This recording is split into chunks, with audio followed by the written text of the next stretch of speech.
everyone! Olá para todos! Estamos em mais uma aula de linguagens, códigos e suas tecnologias, tratando especificamente de língua inglesa. Dê uma olhada aí na tela, na nossa referência. Nós estamos na terceira etapa, terceiro semestre, módulo 1, unidade 2, e essa é a atividade de fixação 2. Nós continuamos no assunto de vocabulário e compreensão de texto. Assim como na atividade de fixação 1, o nosso texto de referência é aquele texto sobre arte que está lá na plataforma de vocês. Vocês devem ter ele em formato PDF ou direto na plataforma. Então, o texto, ele não está diretamente nas questões. As questões, elas retiram algumas frases, mas o texto integral está lá na unidade, que é aquele que fala sobre arte, que tem a opinião dos artistas sobre o que é arte. Nós estamos trabalhando com aquele vocabulário, certinho? Vamos aí para a questão 1 da atividade 2. Observem aí, questão 1, artistas e suas ideias sobre arte. Leia o que os artistas, filósofos e escritores disseram sobre o texto. Disseram no texto, né? What exactly is art? O que exatamente é arte? E nessa questão agora nós vamos associar o nome do artista com o que ele disse. Qual que é o propósito dessa atividade que associa o nome às ideias, ao que ele falou? É uma atividade de verificação de leitura. Essa atividade ela tem duas funções. Comprovar que você realmente leu o texto, eu sei que todos vocês leram, porque vocês são maravilhosos. E comprovar também se você consegue identificar informações no texto. É uma atividade de fixação de vocabulário. Atenção aí. Primeira frase. All people can paint. Todas as pessoas podem pintar. Art can help us feel better. Art tries to copy the natural world. Art is eternal. People produce art with their thoughts, ideas and imagination. Observem que essas frases não estão exatamente como cada filósofo ou artista disse. Essas frases, elas trazem a ideia principal de cada um daqueles artistas. Por exemplo, dentro da ideia de um dos artistas, ele sugere que todas as pessoas podem pintar. Outro, ele fala uma coisa sobre arte que a gente pode entender como a arte é eterna. Então, esse é um exercício de expansão de vocabulário e de fixação. Se você entendeu a frase de cada artista, se você conseguiu pegar a ideia principal de cada um deles, você vai conseguir responder essa aqui. Então, agora que nós já vimos aí as frases, vamos ver os artistas. Lá nós temos Leonardo da Vinci, Vincent van Gogh, que nós falamos bastante no vídeo passado, Pablo Picasso, Michelangelo e Sêneca, grande filósofo, observando que alguns desses artistas também eram filósofos, como Leonardo da Vinci. Leonardo da Vinci foi pintor, foi escultor, foi filósofo, foi cientista, o cara foi tudo e mais um pouco. Então, agora vamos associar. Será que vocês acertaram? Vamos aí. All people can paint. Essa ideia é do Vincent van Gogh. Eu trouxe a tradução da citação dele. Lá ele vai dizer, se você ouvir uma voz dizendo você não pode pintar, então pinte. Essa voz será silenciada. Essa frase está em inglês lá no texto original de vocês. E ela sugere que qualquer pessoa pode pintar. Art can help us feel better. A arte pode nos fazer sentir melhor. Essa frase é do Pablo Picasso. Para ele, o objetivo da arte é lavar a poeira da vida cotidiana das nossas almas. Ele disse isso lá em língua inglesa. Art tries copy the natural world. Essa tá igualzinha, é o Sêneca, que ele diz que a arte é apenas uma imitação da natureza. Então, art tries to copy, a arte tenta copiar the natural world, o mundo natural. Quem disse isso foi o filósofo Sêneca. Próximo aí, art is eternal. Quem disse isso foi o Leonardo da Vinci. Por que a gente diz que para o Leonardo da Vinci a arte é eterna? Da Vinci disse, um corpo bonito parece mais uma obra de arte que não morre. Se a obra de arte não morre, então a arte é eternal. People produce art with their troubled ideas and imagination. Quem disse isso foi o Michelangelo. Ele diz lá em língua inglesa, eu traduzi para vocês, um homem pinta com o cérebro e não com as suas mãos, que ele vai associar a produção artística com a nossa capacidade de pensar, de imaginar.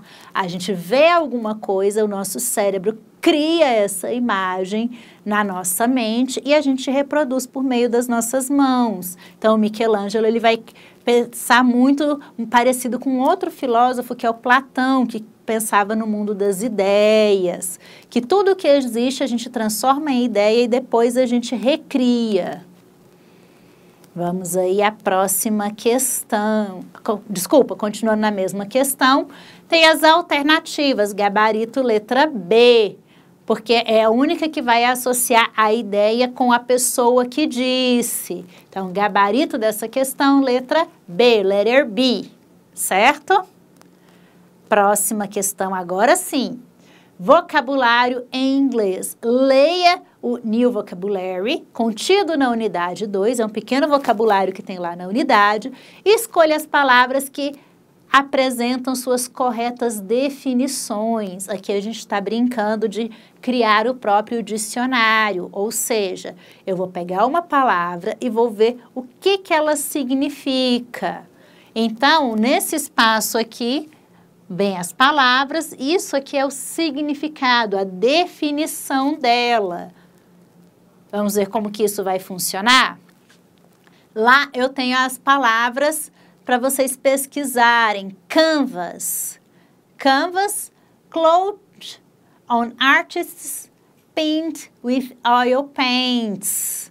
Então, canvas eu vou associar com essa frase aqui, ó. Canvas, cloth on which artists paint with oil paints. E o que isso quer dizer? Traduzindo, canvas é a tela onde os artistas costumam pintar com tintas, certo? Nós utilizamos a expressão canvas para telas, para tecidos, para tudo aquilo onde eu vou aplicar tinta. Mais modernamente, nós temos um aplicativo aí chamado Canvas, que a gente utiliza para fazer posts, cards, coisas bem bonitinhas associando imagens com palavras. A palavra Canvas vem disso. O nome do aplicativo é literalmente tela, tela de pintura. Próxima palavra que busca definição, cheating. Cheating, to behave dishonestly. Essa palavrinha aqui é boa para a gente pegar o significado dela.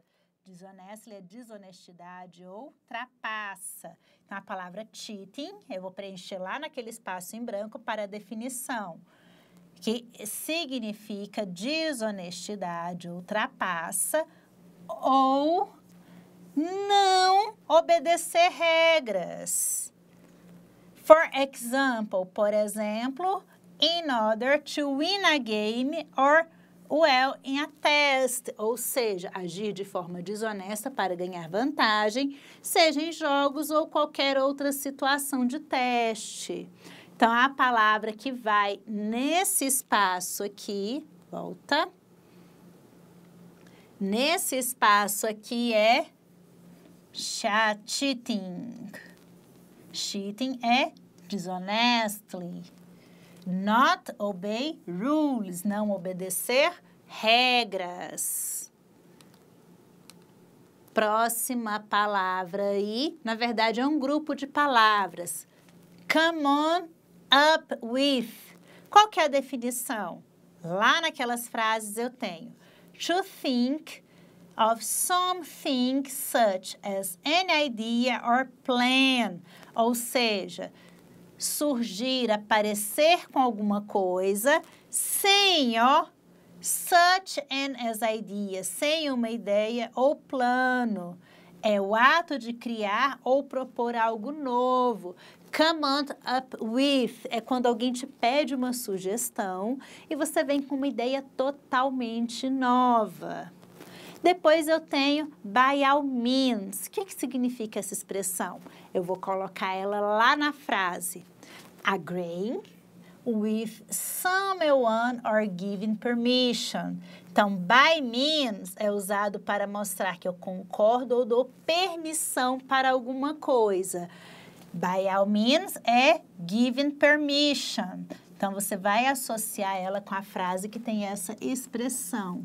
Giving permission, dar permissão. Ou agreeing, que é o mesmo que aceitar, permitir.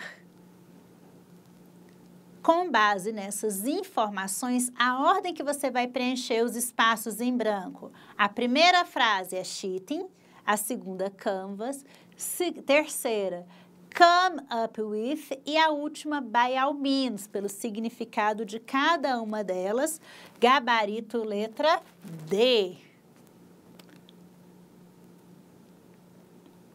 A atividade de fixação 2, eu já tenho o suporte, ou seja, eu já tenho o texto junto com a questão. Eu tenho aí a tirinha da turma do Peanuts ou do Snoopy, como a gente conhece aqui no Brasil, e ela é bem tranquila, ela pede para você ler as tirinhas e responder as questões. As questões estão em língua inglesa. What did Linus apparently create? What eu vou utilizar sempre para perguntar o que. Did é passado. Então, what did Linus apparently create? O que aparentemente o Linus criou? Então, eu vou lá na imagem.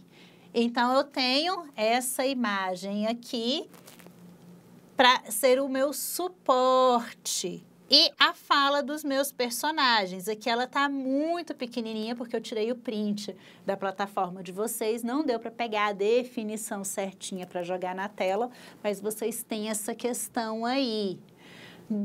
Did you do this, Linus? Ele pergunta, você fez isso, Linus? See, I think that is amazing. Eu penso que isso é incrível. Don't you think so, Lucy? Yes. O que você pensa, Lucy? Bem, but is it art? Aí ela pergunta, mas isso é arte? O que eu posso trazer como resposta? Eu posso dizer que aparentemente ele criou arte, aparentemente ele criou uma torre de blocos, porque olha aí, a brincadeira muito comum de criança. Então, em português, eu posso dizer, Linus aparentemente criou uma torre de blocos. Ou, Linus apparently created a tower with blocks. Então, eu posso optar por responder em português ou inglês. Eu posso dizer também, respondendo a pergunta da Lucy, mas isso é arte? Na sua opinião, você acha que o Linus criou arte? Então, você poderia dizer Linus apparently created art, se você acha que ele criou uma arte. Também é uma resposta possível e também estaria correta.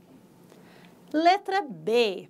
What kind of material did he use to that? De novo, essa frase está no passado por causa do did. Então, que tipo de material, what kind, qual tipo de material ele usou para criar? Aparentemente, ele usou blocos de madeira. Então, como é o que parece na imagem, eu posso responder. He used. Por que used? Porque eu estou respondendo no passado. Ele usou wooden blocks to do that. Ele usou blocos de madeira para fazer isso. Posso responder tanto em português quanto em inglês. Qual que é a vantagem de responder em inglês? Em inglês eu vou usar o dicionário, vou pesquisar as palavras que eu quero utilizar e vou praticar o quê? O simple past. Por que eu pratico o simple past nessa questão? Porque se eu tenho did, que eu sei que é o passado do verbo to do, eu vou responder com o verbo regular no passado. O verbo use mais ed, que é o meu indicativo de passado. He used, ele usou. Sempre que eu tenho um verbo terminado com ed, esse verbo ele está no simple past, certinho? Vamos aí para a próxima questão. How would you answer Lucy's question, but is this art? Explain. Essa resposta é pessoal. Como você responderia a questão da Lucy? Mas isso é arte? Explique. Então, você vai dar a sua opinião. Você acha que o que o Linus fez é arte? Se sim, você vai responder que sim e dizer o porquê. Como eu digo porquê em inglês? Because. Se você acha que não, você vai responder not e vai dizer o porquê. No meu caso, eu vou considerar sim, é arte. Porque a arte pode ser uma expressão criativa independente dos materiais usados. Em inglês, essa frase fica: Yes, it is art. Sim, isso é arte. Because art can be. Sempre que eu utilizo can, eu indico possibilidade. Art can be creative expression regardless of the materials used. Então, sim, porque a arte ela pode ser uma expressão criativa independentemente dos materiais utilizados. Olha aí, utilizados no passado, used, terminado com ed. Questão 4. Eu tenho duas imagens aí. I dream of painting and then I paint in my dream. Frase do Vincent van Gogh. Depois eu tenho I never paint dreams or nightmares. I paint on our reality. Os dois artistas estão falando sobre o quê? Aqui eu tenho o Vincent van Gogh dizendo eu sonho e pinto o meu sonho. Então, Vincent van Gogh, ele vai transformar o sonho dele na arte. E eu tenho a Frida Kahlo, também artista muito famosa, que ela diz que não pinta sonhos ou pesadelos, mas a realidade que ela vive. Todos eles estão falando de inspiration to paint, a inspiração deles para pintar, o motivo pelo qual eles pintam. O Van Gogh, porque ele sonha, e a Frida Kahlo, ela vai pintar o que ela sente que é a realidade dela. A última questão aí para a gente finalizar, questão 5. Em sua opinião, ó, de novo, resposta pessoal, a inspiração para fazer arte está mais relacionada com o sonho, com a fantasia ou com a realidade? Explique. Então, essa resposta é pessoal, é sua opinião. Eu não vou colocar a minha opinião nesse caso, porque eu já influenciei vocês demais com as minhas opiniões aí nas outras respostas. Então, na sua opinião, a arte, ela é uma expressão de sonhos de fantasia ou ela é uma expressão da realidade? Explique a sua resposta. Novamente, não tem certo ou errado e vai depender de como você entendeu aí todo o texto que foi utilizado na unidade em língua inglesa. Certinho? Thank you very much e vejo vocês no nosso próximo vídeo.